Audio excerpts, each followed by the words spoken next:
지난주에도 한번 살펴본 부분입니다. 예수께서 우리가 그 전에 6절을 보면 예수께서 가라사대 내 때는 아직 이르지 아니하였다. 내 때는 아직 이르지 아니하였다. 그 주님의 때가 언제를 말씀하는 거죠? 주님의 십자가 못 박혀 죽으시는 때를 말하는 거죠. 그러니까 주님은 이 땅에 오실 때 죽으러 오셨기 때문에 당신의 죽음의 때를 말하고 있는 거예요. 근데 죽음의 때가 아니기 때문에 당신은 지금 사람들 앞에서 대외적으로 나타나기를 원치 않는다. 그 얘기. 왜냐면 나타나면 어떻게 하니까? 나타나면 죽이는데 내가 죽을 때가 아직 안 됐는데 죽이니까 그러니까 내가 나타나지 않겠다 그 말이에요.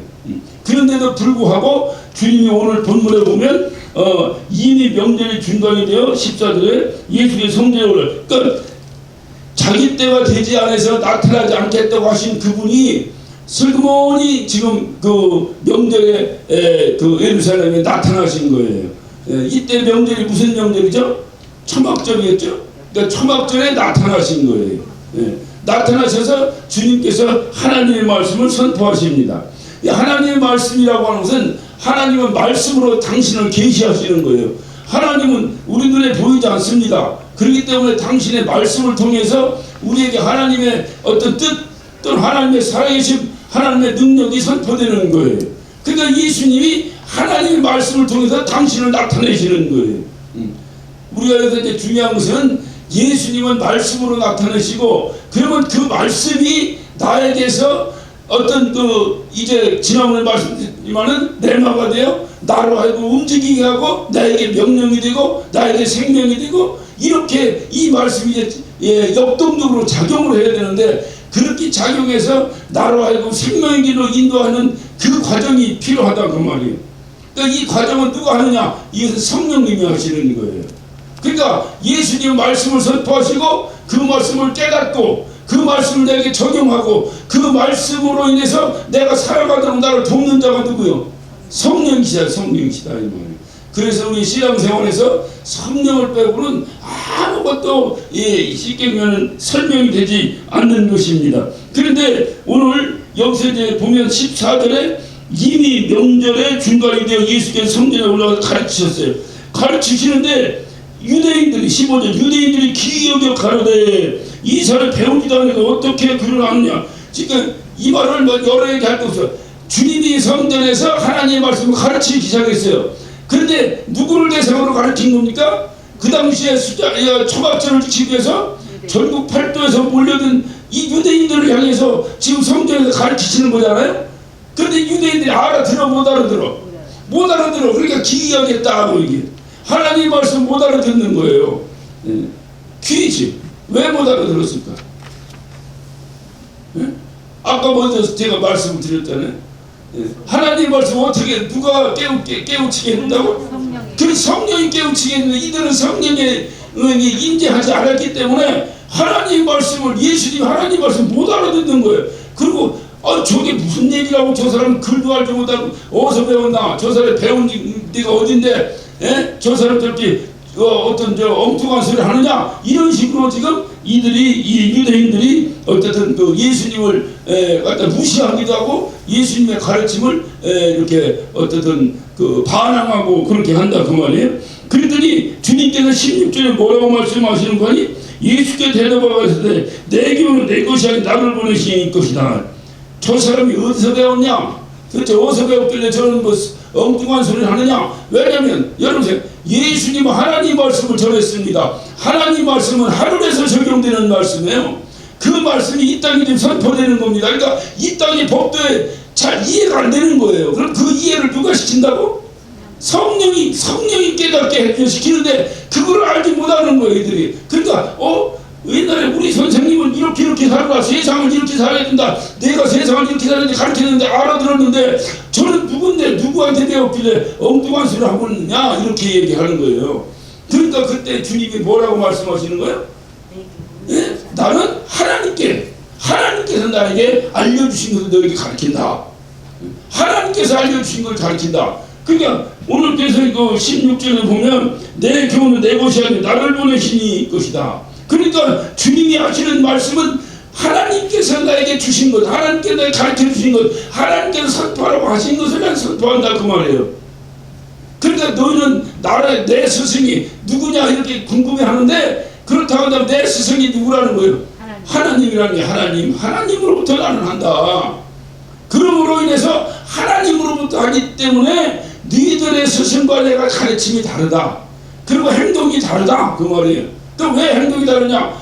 자기가 내가 깨달은 걸 내가 가르치면은 어떻게 되겠어요? 누구 얘기를 하겠어요? 자기 영광을 위해서 얘기한다 그 말이에요. 여러분, 그래서 우리 신앙생활할 때 중요하게 주의해야 될 것이 있어요.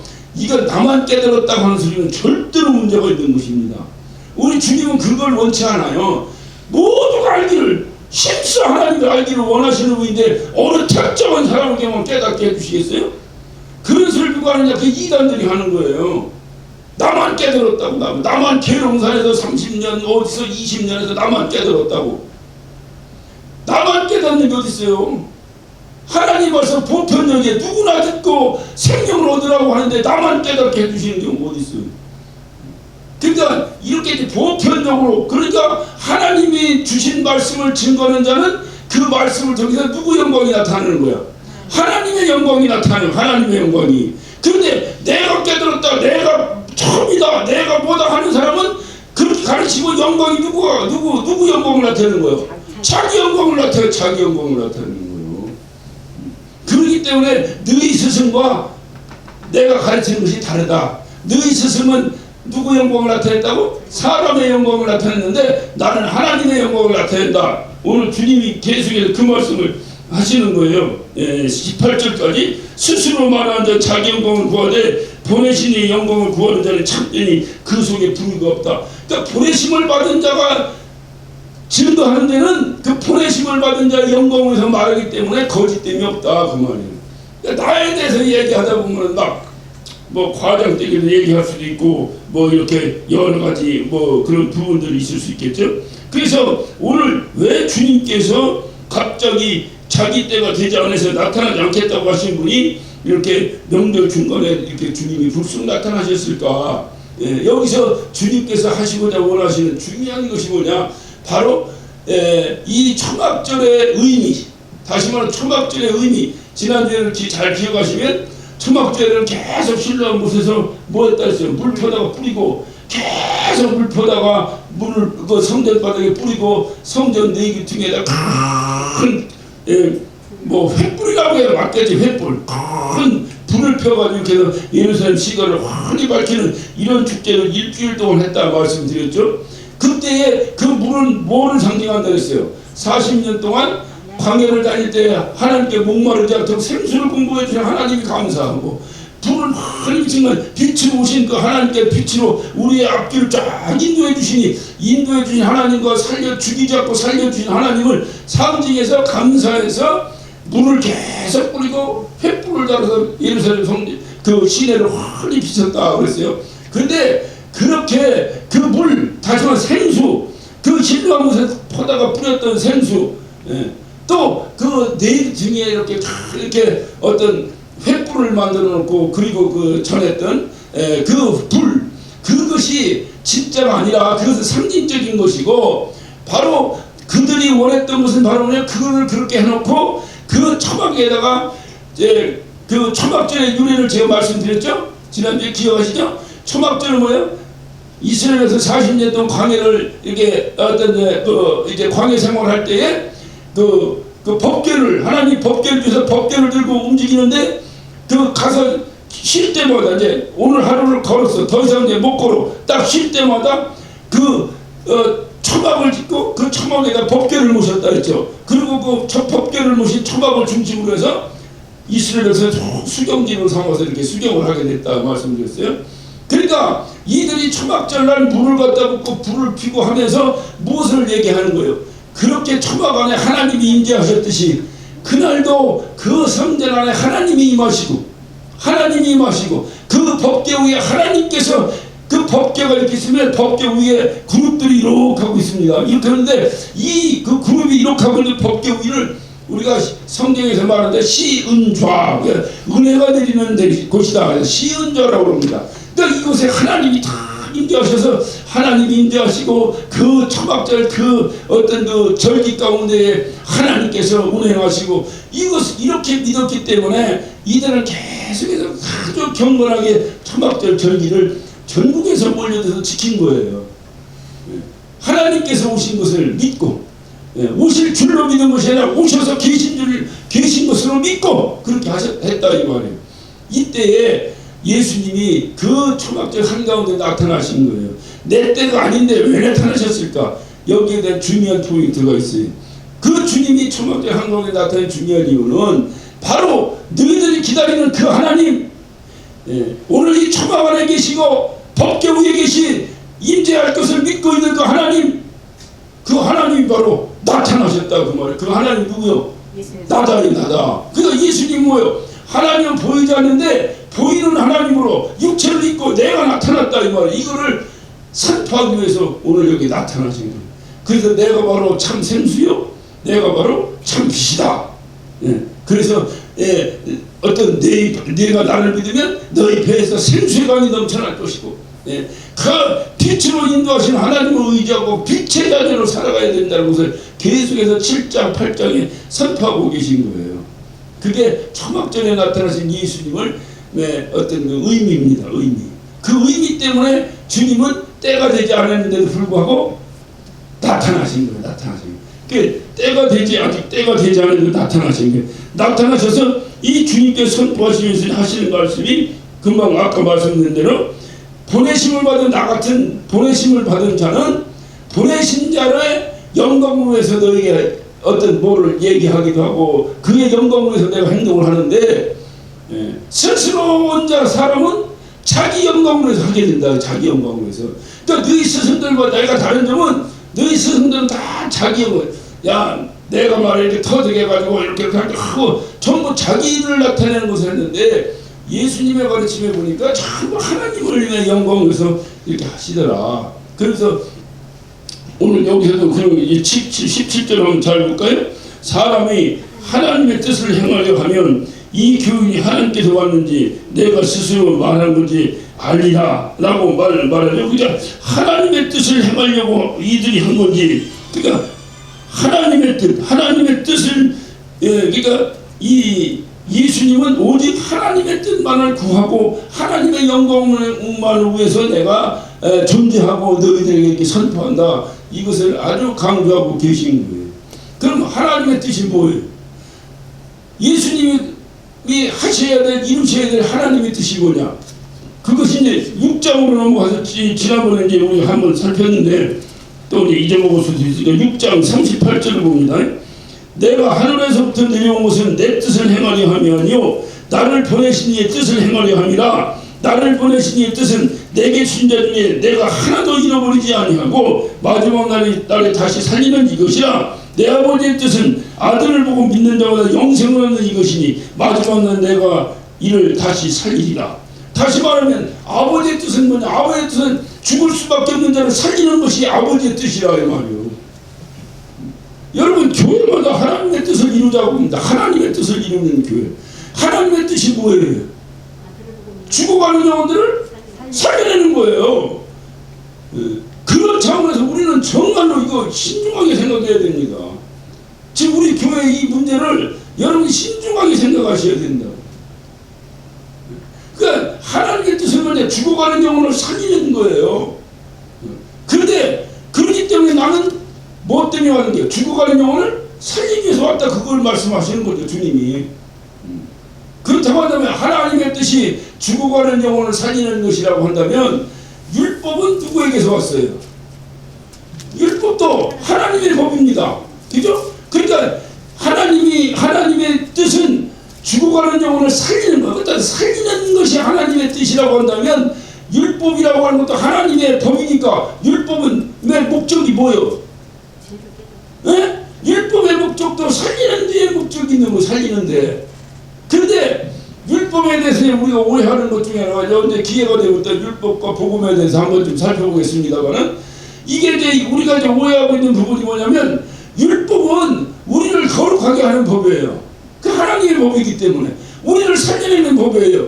문제는 뭐냐면 그대로 살아야 되는데 살지 못하기 때문에 이것이 사망의 법이 되버린, 우리의 입장에서 사망의 법이 되버린 거예요.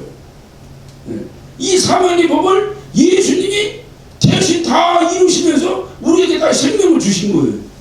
그러니까 율법이라고 하는 것은 저주의 법이야. 율법은 저주. 이러면 여러분 율법을 모르는 거. 율법은 우리를 살려내는 법이에요. 하나님의 복음도 우리를 살려내는 법이고 율법도 우리를 살려내는 법이에요.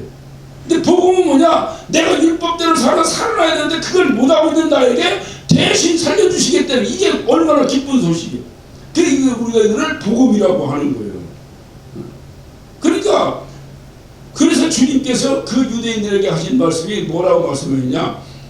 우리 하나님의 말씀은, 하나님은 나는 하나님의 뜻을 이루러 여기 왔는데 너희들이 왜 나를 기이 여기느냐? 에? 너희들이 왜 나를 무시하느냐? 왜 나를 업신여기느냐? 라고 말씀하시면서 뭐라고 말씀하세요? 너희들에게도 율법 줬지? 라고 얘기합니다. 너희들에게도 율법을 주지 않았느냐? 자, 19절에 모세가 너희에게 율법을 주지 아니하였느냐? 그렇죠? 율법을 주지 않았느냐? 그 말이에요. 너희에게도. 이 말이 무슨 얘기야? 너희에게도 율법을 주지 않았느냐? 자, 그런데 너희 중에 율법을 지키는 자가 없도다. 율법을 지킨다는 건 뭐 하는 건데? 살려내는 일을 해야 되는데 너희에게 율법을 주지 않았느냐? 그 얘기 뭐야? 너희에게 살려내라고 법을 주지 않았느냐? 그런데 왜 너희는 율법을 지키지 않느냐? 근데 너는 왜 살려내려고 하지 않고 나를 죽이려고 하느냐? 그 말이야. 나를 죽이려고 하느냐? 그러니까 예수님께서 왜 유대인들에게 너희들이 율법을 지키지 않느냐라고 하신 말씀이 왜 그래요? 나를 죽이려고 하니까. 니들도 율법을 가진 자들 아니냐? 그럼 율법을 가졌으면 율법의 정신이 뭐냐? 살려내는 건데 왜 나를 죽이려고 하느냐고 말이야. 왜 나를 죽이려고 하느냐? 그러니까 율법의 잣대를 놓고 이거를 살려내려고 해야 되는데 율법의 잣대를 놓고 뭐 넌 안 지켰으니까 죽어, 넌 안 지켜 죽어, 이렇게 어떤 비관적으로 적용을 해버리니까 이것이 바로 저주의 법이 되어버리고 마는 거예요. 그래서 주님께서 오늘 여기서 말씀하시는 것이 바로 그 말씀을 하시는 거예요. 야, 율법이라고 하면 죽이는 법이 아니라 살리는 법인데 우리는 살리는 것이 하나님의 뜻이 아니냐. 그런데 너에게도 율법을 줬는데 왜 너는 율법을 지키지 않냐고 오히려 나를 죽이려고 하느냐. 그러니까 그 유대인들이 듣고 기분 좋겠어, 나쁘겠어? 예? 나쁘잖아. 기분이 나쁘잖아. 그래서 20절에 무리가 대답하여 당신은 귀신 들렸도다. 누가 당신을 죽이려 하느냐? 이들이 예수님 죽이려고 하죠. 예수님 죽이려고. 계속 예수님 죽이려고. 왜 예수님을 죽이려고 했어요? 그렇지. 이제 그러니까 우리가 이제 5장서부터 계속해서 이제 보면 여러분이 생각해. 6장은 뭐로 시작하는 거예요? 오병이어 이적을 통해서 먹는 거를 통해서 주님이 생명의 떡까지 연결시켰죠. 5장은 벨데스 연못에서 38년 된 병자를 고치셨는데 하필이면 그날이 안식일이야. 그래가지고 안식일 논쟁이 벌어지니까 내 아버지도 하니까 나도 한다, 하나님도 하니까 나도 한다 해서 예수님이 하나님과 당신을 일치시킴으로 인해서 이제는 하나님을 막 모독하는 모독죄까지 걸려가지고 유대인들이 예수님을 죽이려고 덤벼들었잖아요. 그거. 그러니까 봐라. 너희들 율법을 받았지. 율법은 뭐예요? 살리는 법이지. 살리는 법이기 때문에 그 법이 살리는 법이기 때문에 율법으로 얘기하면 안식이라는 일을 해야 돼, 안 해야 돼? 안 해야 돼. 살기 위해서 하지 말라는 거예요. 그러면 일을 안 하는 게 중요한 것이 아니라 하나님과 교제를 가지라는 거예요. 니들이 살기 위해서. 그런데 니들이 그럼에도 불구하고 안식일을 할래 하지 않느냐? 왜? 율법에서 할례는 건 하나님의 자녀들이라는 증표이기 때문에 살려냈다는 증표로, 그의 생명의 증표로 할례를 하지 않느냐? 니들이 왜 할례하는 거예요? 안식일날 아무것도 안 하는 날인데 생명을 살려야 되니까. 생명을 그렇게 하면서 안식일날 나는 전신을 살려냈는데, 전신을 내가 살려냈는데, 오늘 여기 그 말이 여기 나오죠? 자, 23절 봅니다. 모세의 율법을 폐하지 아니하려고 사람이 안식일도 할례를 받는 일이 있거든. 내가 안식일에 사람의 전신을 건져게 한 것에 너희가 나를 노여워하느냐. 그 말입니다. 오늘 여기서. 그러니까 너희들은 그 율법을 지키기 위해서 안식일을 지키면서도 그 안식일날 아무것도 안 한 날인데도 불구하고 니들 할례 하잖냐, 할례를 하잖냐. 할례를 왜 하는 거야? 하나님 자녀입니다. 하나님과 내가 약속의 자녀입니다는 증표를 하는 거 아니냐. 왜 그 영혼 때문에 하듯이 아니 할례하는 것도 괜찮게 니들이 여기면서 나는 할례보다 더 귀한 전신을 유익하게 했는데 전신을 건전하게 했다고 이제 전신을 건전케 했는데 그건 무슨 얘기냐면 할례 그것 정도가 아니라 나는 막 38년 동안 막 꼬부라져서 꼼짝도 못하는 이 사람을 갖다가 내가 고쳐냈는데 그러면은 할례보다도 더 박수를 받아야 될 일 아니냐. 니들이 율법의 온전한 뜻을 알고 있다면 근데 니들이 왜 그렇게 하느냐. 왜 나를 노엽게 하느냐. 주님이 그렇게 이제 그들에게 이제 쉽게 보면 오늘날 뭐라고 이제 야단을 치시는 거죠. 니들이 지금 율법을 지키는 자들이 아니다. 니들이 뭔가 잘못하고 있는 거지. 왜 노용하느냐 이 말이에요. 왜 노용하느냐.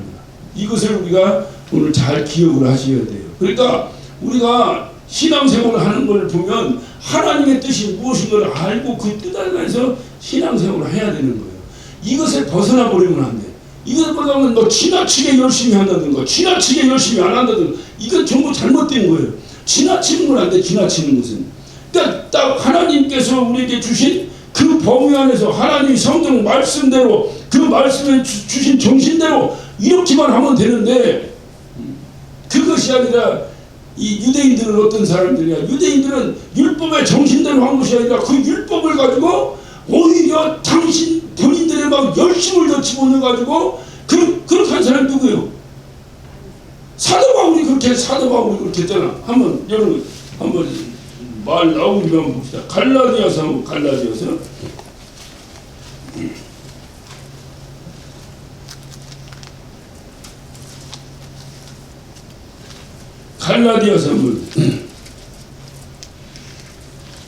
1장 14절 한번 14절 보면 사도 바울이 고백하는 겁니다. 내가 내 동족 중 여러 연갑자보다 유대교를 지나치게 믿어 내 조상의 유전에 대하여 더욱 열심히 있었으니. 자, 이들이 이 사도 바울이 지금 여기서 내 연갑자 나보다 훨씬 나이 많고 이게 연갑자가 꼭 나이만 얘기하는 거 아니겠죠. 나보다 신앙 경력이 높고 뭐 어떤 뭐 이런 걸 얘기하겠죠. 뭐 직분도 뭐 굴뚝 뭐 하고 뭐 이런 사람들 얘기하겠죠. 여러 연갑자들 유대교를 지나치게 믿었다. 지나치게 믿은 거 이 사람이 지나치게. 그래가지고 심지어는 막 사람을 율법대로 사람 율법이 뭐 하는 건데 사람을 죽어가는 사람을 살려내야 되는데 이거를 지나치게 믿어가지고 율법대로 지키자는 대로 죽이러 돌아다니는 거예요. 살려내야 되는데 죽이러 돌아다녔다니까요. 지나치게 믿어. 완전히 1등주의에 빠진 사람이에요. 이 사람은 뭐든지 뭐 우리 교회가 세계 최고 교회가 돼야 되고 최대 교회가 되고 그거 주님 뜻 아무 주님 뜻하고 상관없는 거예요. 만약에 그것이 주님 뜻이라면 주님이 뭐다로 베들레헴에 뭐다로 그 마구간에 주님께서 오셨겠어요. 의리한 막 5성급 호텔에 오셔야지. 아무 상관 그렇다고 큰 교회가 잘못해 그것도 아니에요. 하나님의 은혜를 가졌으면 감사한 것이고 안 해도 상관없는 거지 그것이. 그런데 막 지나치게 열심을 하다 보면 이렇게 잘못되는 하나님의 뜻과 전혀 잘못된 방향으로 신앙생활을 하게 되고 가게 됩니다. 그러니까 주님이 하자는 대로만 해. 그러니까 주님이 그래서 칼빈은 이렇게 말했어요.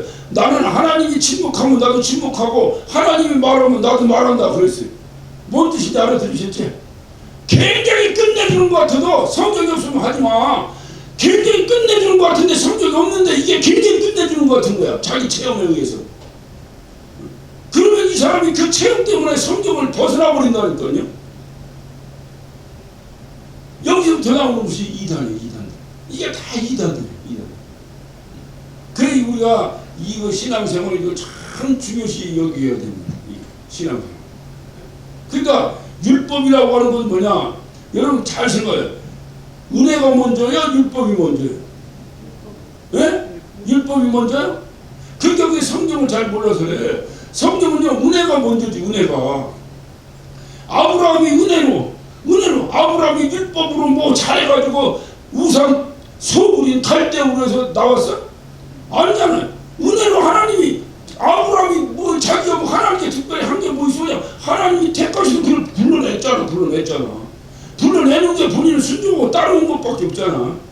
그 은혜로 그 아브라함이 가는 곳마다 뭐 어떻든 간에 뭐 어떻든 엎어지든 제쳐지든 엎어지면 엎어진 대로 제쳐지면 제쳐진 대로 막 그의 부가 충격되기 시작하는 거예요. 심지어는 마누라를 뺏겨다 찾으면 또 부자가 되고 또 뺏겨다 찾으면 또 부자가 되고. 아니 아브라함이 종잣돈 마련한 것이 뭐예요? 마누라 뺏겨다 찾고 할 때마다 종잣돈이 생긴 거잖아요. 그럼 그는 손대는 것만 다 부유하기 시작했어요. 그게 아브라함의 능력이 하나님의 은혜예요. 하나님의 은혜지. 그래서 은혜로 시작한 은혜로. 그러니까 하나님과 아브라함 관계는 은혜의 관계예요. 은혜의 관계인데 이 은혜라고 하는 것이 이제 시간이 흐르면 이것이 희석이 돼버려요.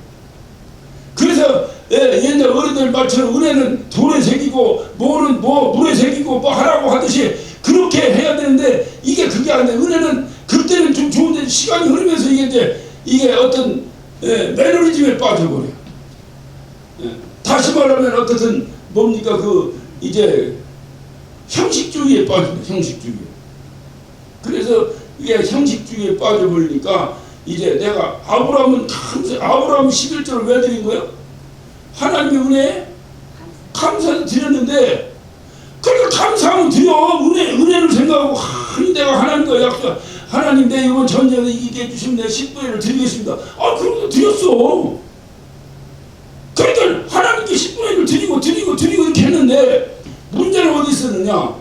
나중에 이렇게 하다 보니까 이것이 형식이 되버려요. 형식이. 그냥 이 교회 다니는 사람은 담배 피우면 안 되고 술 먹으면 안 되고. 여러분 왜 교회 다니는 사람이 담배 피우면 안 되고 술 먹으면 안 되나? 그게 뭔 상관이 있다고? 왜 교회 다니는 사람이 왜 담배 피우면 안 되고 있어요? 성경에 담배 피우지 말라는 얘기도 없는데 이런 사람은 이 사람은 담배 피우고 싶은 사람이야 안 피우고 싶은 사람이야?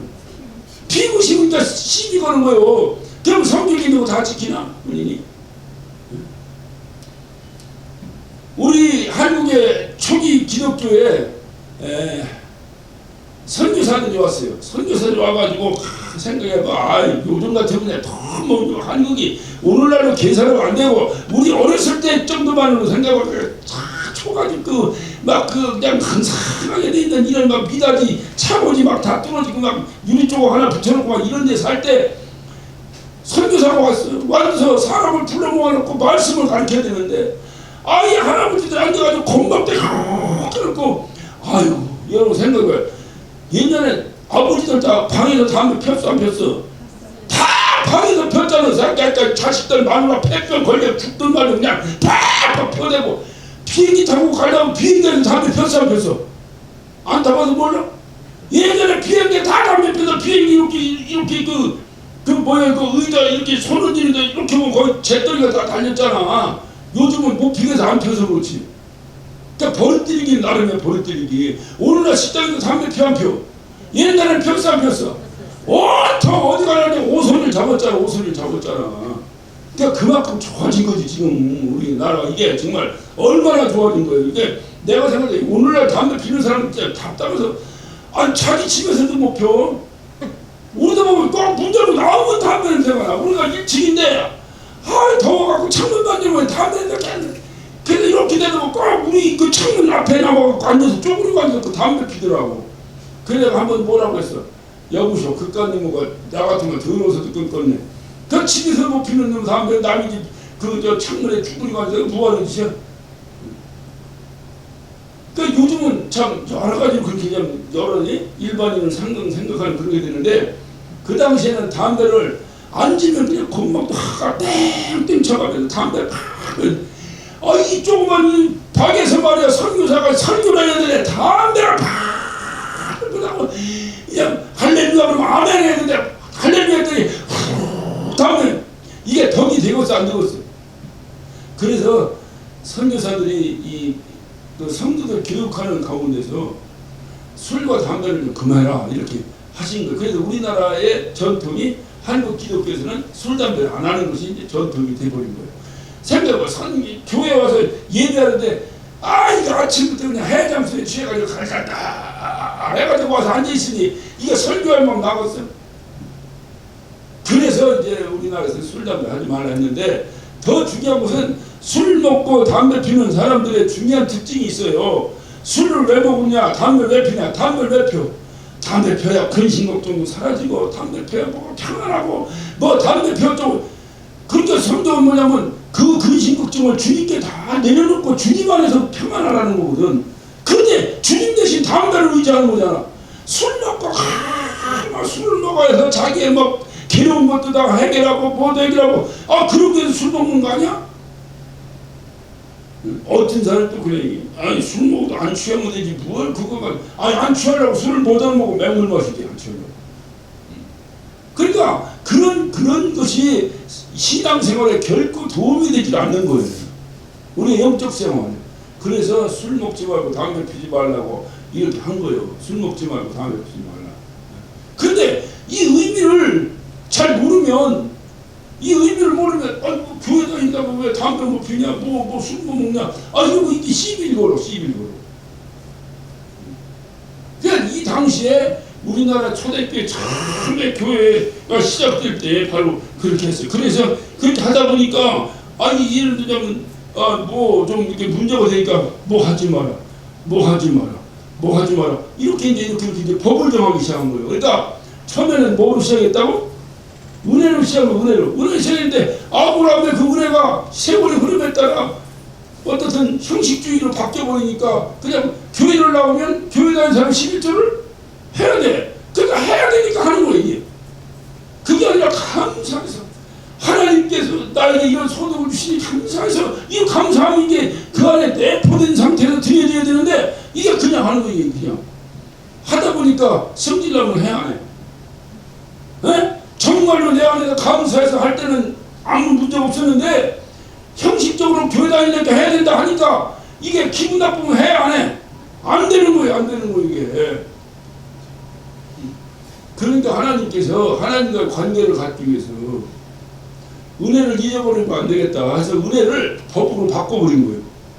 그래서 이스라엘 백성들이 430년 동안 애굽에서 있으면서 하나님과의 관계, 은혜의 관계가 다 무너진 상태에서 이들이 출애굽시켜 놓으니까 툭하면 불만이 나고 툭하면 뭐하고 툭하면 하나님이 뭐 있네 없네 썩고 하니까 홍해바다를 가려고 건넌데도 그 짓을 하니, 그래서 모세를 통해서 하나님께서 법을 팍 정해버린 거예요. 이제 이 법대로 해라. 그러니까 이 법대로 하면 어떻게 되는 거야? 왜 법대로 하라고 하는 거야? 그 은혜를 잊어먹지 말고 살으라고 말이야. 은혜를 잊어먹지 말고. 그 율법의 핵심 뭐냐? 은혜를 잊어먹지 말고 살으라고 말이야. 그런데 이 사람들이 이 법이라는 게 참 묘해요. 법이. 여러분 세상이 좀 막 삭막하고, 예를 들어 간단하게 아니라 초등학교식으로 제가 말씀드려볼게요. 어떤 법을 정하든 안 정하든 어떤 예를 들어 지도자의 말을 잘 들어. 뭐라고 하든 잘 들어. 이런 곳에서 법이 필요 없어. 그런데 보면 뭐 고주할 매주할 이것도 아니고 저것도 아니고 뭐 따져야 되고 뭐 타락하고 뭐하고 뭐 자꾸 사람들이 이렇게 하니까 그걸 방지하려고 요 법을 만들고 저 법을 만들고 요 법을 만드는 거야. 이 법을 만들다 보니까 법을 만들고 법은 지키라고 만든 거예요? 피해라고 만든 거예요? 지키라고 만든 거지. 그런데 법을 만드는 사람보다 이 법을 지켜야 될 사람들 머리가 더 좋아. 응? 그래가지고 LH처럼 저렇게 하는 게요. 저렇게 하지 말라고만 해. 뭐 조용하게 펴. 농지에서는 농사만 지어야 된다 하니까 농지를 사가지고 농사를 지어야 된다. 그럼 농사를 안 지려면 사지 말아야 되잖아. 그게 법이잖아. 그게 법. 알아들으시지 지금? 그런데 왜 사 그걸? 사서는 농사 안 지면 법에 걸리니까 그냥 갖다 나무를 팍팍팍팍 꽂아놓고 그게 뭐하는 짓이야. 그게 뭐하는 짓이야. 법만 피하려고. 그래 또 이제 새로운 법을 또 만들잖아. 계속 만든 거야. 법, 사람들이 이게 복잡할수록 법이 굉장히 복잡하기 시작한 거야. 서로 사랑이 사라지고 은혜가 사라질수록 점점 법은 복잡해지는 거예요. 법은. 아브라함 때는 은혜로 시작했는데 이게 사람들이 완악해져가지고 은혜로 안 돼. 그러니까 하나님이 은혜로 안 되면 버려버리면 되는데 하나님의 뜻은 뭐라고? 죽어가는 자를 살려내는 거니까 어떻게 살려야 되니까 처음에는 아주 잘한다 너 잘한다 선생님이 너 잘한다 잘한다 했는데 이놈이 잘한다 잘한다 그냥 선생님 수염을 자꾸 흔들어대는 거예요. 이 버르장머리 없이. 그리고 어떻게 해야 돼? 훈장님이 어떻게 해야 돼? 회초리를 대야 돼 안 대야 돼? 회초리를 대야 돼. 회초리를 왜 대는 거예요? 그럼 살려내려고 되는 거 아니야? 그래 옛날에 우리네 어머니들은 선생님한테 와서 뭐랬어? 우리 애들은 두드려 패서라도 좀 이게 좀 예? 공부 좀 하게 해주시고 사람을 만들어달라고. 오늘날은 선생님 애들 손만 댔다고 선생님 멱살 잡고 흔든다니 누가 더러워서 선생님 해먹겠어? 이게 바뀌었어. 세상이 바뀌었어. 그러니까 하나님도 은혜로 시작됐는데 아니 하나님이 아무 관심 없어 은혜로 시작했다고 아니면 관두면 돼. 아니 관두 니들 뭐 은혜로 서로 하는 관두가 돼. 니들은 뭔 상관이냐 하면 되는데 이 사랑의 하나님이 그 당신의 형상을 버릴 수가 없으니 회초리를 대서라도 이들을 다시 제정신을 차리게 해야 될 거 아니에요. 그 회초리가 뭐예요? 그게 율법이에요. 율법. 그러니까 율법은 우리가 옛날에 보면 막 이렇게 몽둥이 들고 다니면 거기다 사랑의 매 써갖고 달고 다니고 했잖아. 하듯이 생명의 매, 생명의 매. 근데 이 율법을 네가 받았는데 너는 왜 그 생명의 매를 가지고 사람을 죽이려고 척패냐고 말이에요. 살리려고 패야 되는데. 이해가 되셨죠? 살리려고 해야 되는데 너 왜 나를 죽이려고 하냐. 우리 주님이 그걸 말씀하시는 거예요. 네가 왜 나를 이렇게 하느냐 그 말이죠. 그래서 율법이라고 하는 것은 우리가 잘못 생각하면 우리가 로마서 8장 2절에도 보면 죄와 사망의 법이라고 죄와 사망의 법. 근데 죄와 사망의 법이라고 하는 것은 결과적인 걸 얘기하는 거예요. 율법 때문에 내가 죄를 알아보게 되고 그걸 못 지키니까 죄가 뭔지를 알게 되고 그 죄의 싹은 사망이니까 율법 때문에 내가 죽게 됐잖아요. 그러니까 죄와 사망의 법이라고 말하는데 그걸 다 잘 지키면 어떻게 되는 거예요? 그 사는 거지. 생명 얻는 거지. 근데 못 지키니까 그렇게 된 거예요.